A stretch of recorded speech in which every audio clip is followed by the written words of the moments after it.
매일 성경 묵상 나눔입니다. 11월 9일 수요일입니다. 오늘 묵상하는 본문은 다니엘서 4장 1절에서 18절입니다.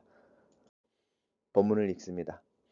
느부갓네살 왕은 천하에 거주하는 모든 백성들과 나라들과 각 언어를 말하는 자들에게 조서를 내리노라.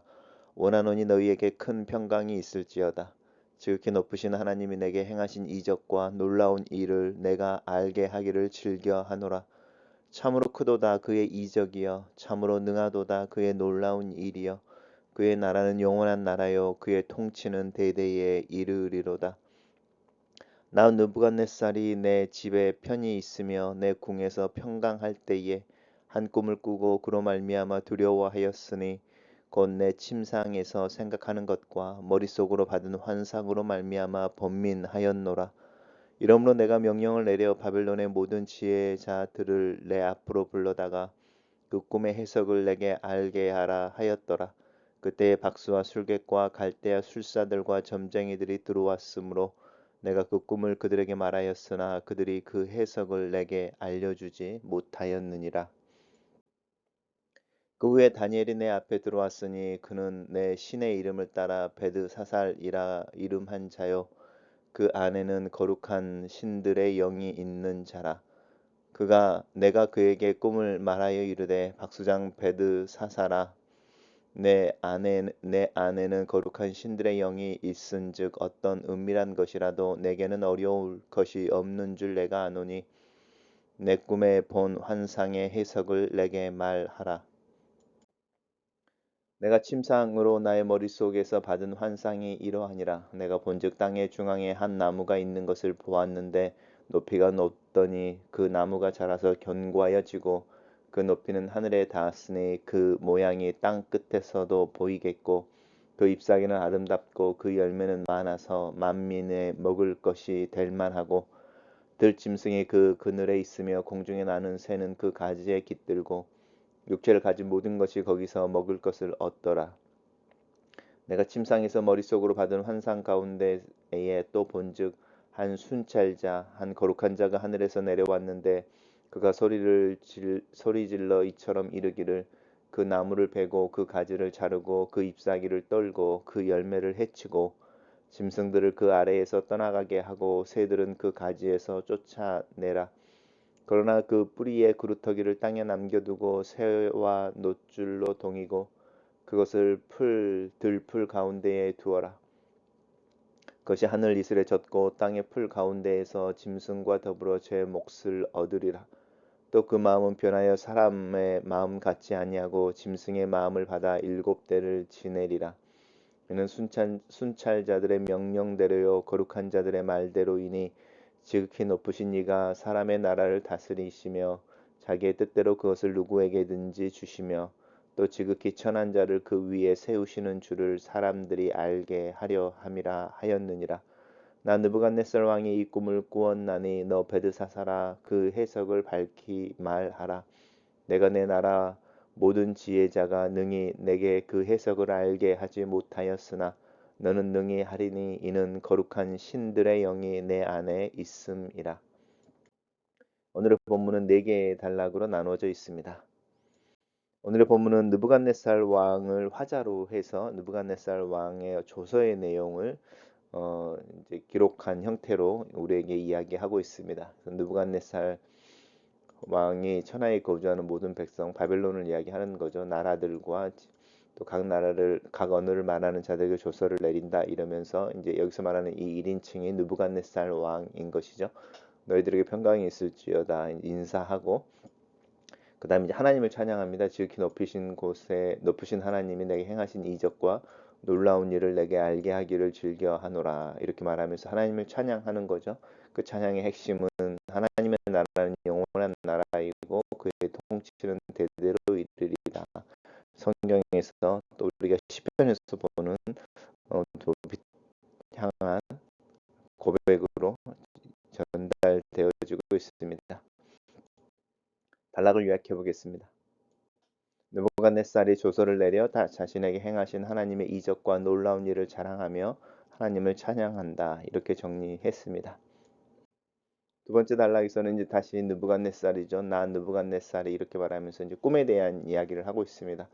자기가 이제 자기 집에 평안이 있고 궁전에서 평안강할 때 한 꿈을 꾸고 꿈으로 말미암아 두려워하였다. 그리고 번민하였다. 이렇게 말하고 있습니다. 꿈이라고 하는 부분 속에서 느부갓네살 왕 또한 하나의 인간임을 드러내고 있습니다.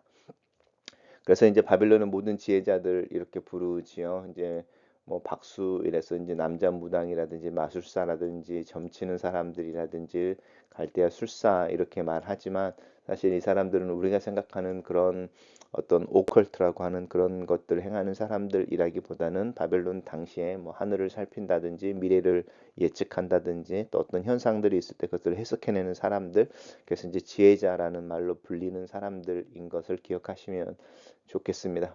그 사람들을 불렀는데 그 사람들이 느부갓네살의 꾼 꿈을 능히 알려주지 못했다, 해석하지 못했다 이렇게 말합니다. 단락을 요약해 보겠습니다. 느부갓네살이 한 꿈을 꾸고 그 내용으로 두려워하여 바벨론의 모든 지혜자들에게 그 꿈의 해석을 요구하나 아무도 알려주지 못한다. 이렇게 정리했습니다. 세 번째 단락에서는 이제 그렇게 뭐 박수라든지 술사라든지 또 점쟁이라든지 바벨 갈대아 술사라고 이야기하는 특별한 사람들이 다 모였지만 이제 느부갓네살 왕의 꿈을 해결하지 못하고 이제 다니엘이 맨 나중에 이제 느부갓네살 왕 앞에 옵니다. 박수장이라고 하면서 이제 베드사살은 다니엘의 바벨론의 이름인 거죠.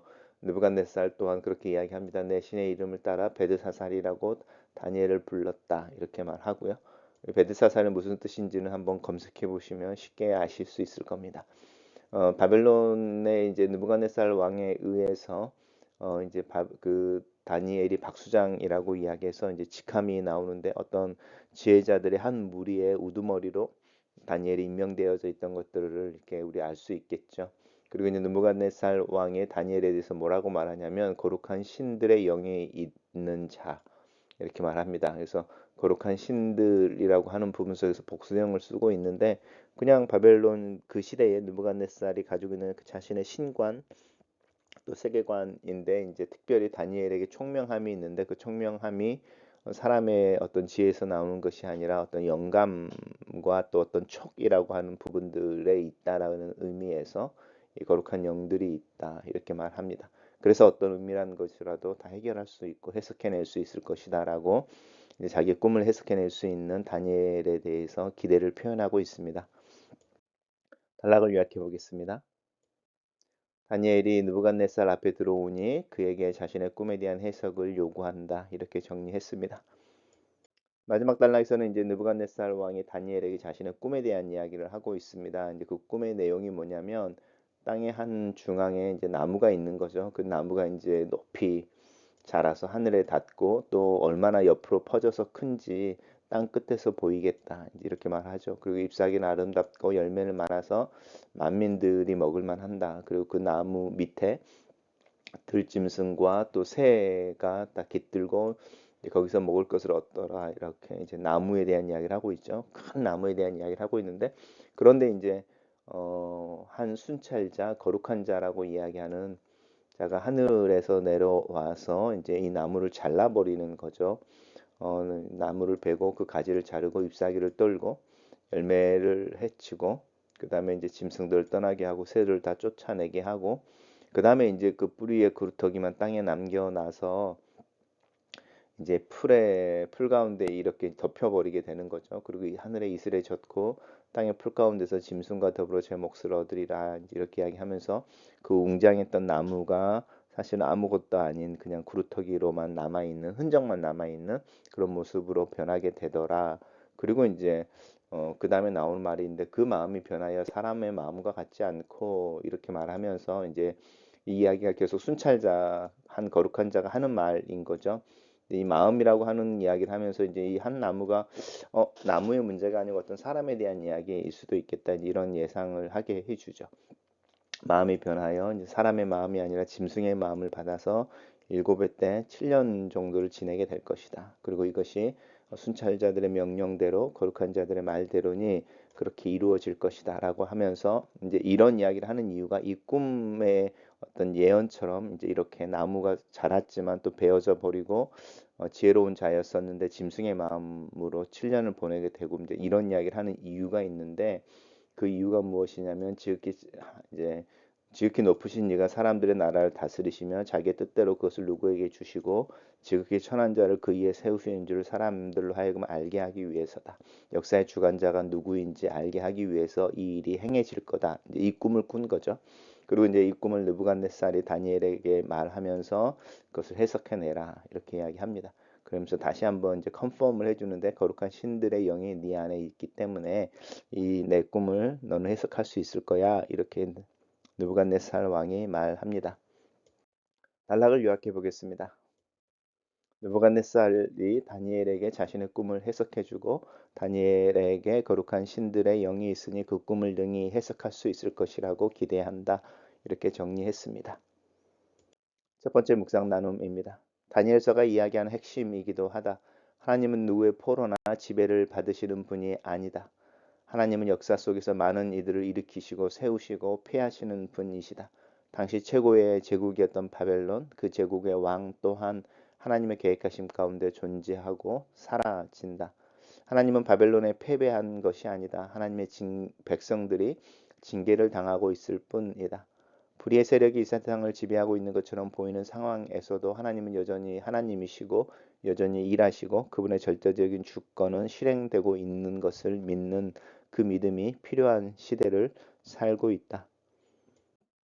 두 번째 묵상 나눔입니다. 느부갓네살이 또 다른 꿈을 꾼다. 그리고 그 내용으로 인해 두려워한다.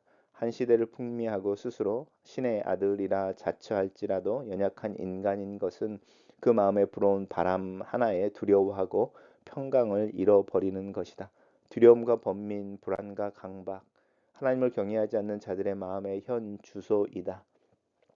하나님을 고백하는 내 마음은 어떤가? 하나님을 믿는 믿음은 내 마음의 평안과 기쁨을 주고 있는가? 입으로는 하나님의 이름을 부르지만 내 마음은 불안과 두려움, 강박과 번민으로 소용돌이 치고 있진 않는가? 세 번째 나눔입니다. 다니엘의 지혜와 명철의 기원은 하나님의 영이 그 안에 머물고 있기 때문이다. 하나님의 영을 가지는 자가 참된 지혜자이다. 하나님의 통치와 미래에 대한 계획은 하나님의 사람들에게 감추어지지 않기 때문이다. 이 세상의 지혜가 도저히 흉내낼 수 없는 감추어진 영역이지만 하나님을 신뢰하는 자들에게는 보여지고 알려진 영역이 하나님이 일하시는 것이다. 여기에 세상의 지혜와 하나님을 경외하는 자들의 지혜의 차이가 생긴다. 이 세상의 지혜의 관점에서 볼 때 때때로 하나님을 경외하는 자들이 외면당하고 무시당하지만 역사의 주관자를 볼 수 있는 자들의 믿음과 삶은 결국은 옳은 것으로 증명되고 드러나게 된다. 나는 하나님의 말씀을 먹고 마시며 이해하고 살아내는 일에 우선순위를 두고 있는지 내 모습 또 내 삶의 지혜를 체크 점검해 본다. 마지막 묵상 나눔입니다. 느부갓네살은 다니엘을 부르고 자기 앞에 서 있는 다니엘을 높인다. 다니엘의 삶에서 보이는 하나님의 임재와 지혜를 보고 경험했기 때문이다. 이 세상 사람들에 의해 존경을 받고 신뢰를 받는 믿는 자의 삶에 대해 고민해 본다. 타협이나 그들의 기대를 충족시키기 위한 노력이 아니라 하나님을 기쁘시게 하는 삶을 사는 중에 내 삶의 진정성, 진실성이 드러날 수는 없을까? 이 세상의 기준이 아니라 하나님의 기준이 더 높고 탁월함을 드러내는 삶을 살 수는 없을까? 어떻게 다니엘처럼 하나님을 믿고 신뢰하는 삶을 상황이나 환경과 상관없이 담담하게 살아내고 그러는 중에 내 삶에 하나님이 드러나며 하나님의 지혜가 드러날 수 있을까? 그것을 위해 기도한다. 글로 쓰는 기도입니다. 만유의 주제가 되신 하나님께서 역사 속에서 사람들을 세우고 나라를 세우기도 하시고 폐하기도 하시는 분이심을 고백합니다. 이 하나님의 주권을 인정하는 내 삶의 모습에 대해 고민해 봅니다. 이해하기 어려운 상황 속에서도 하나님에 대한 신뢰가 흔들리지 않는 믿음과 실천의 삶을 위해 기도합니다. 하나님을 경외함으로 내 마음을 지키고 내 믿음이 나에게 지혜와 총명의 근원이 되도록 나를 인도하여 주시옵소서. 예수님 이름으로 기도합니다. 아멘.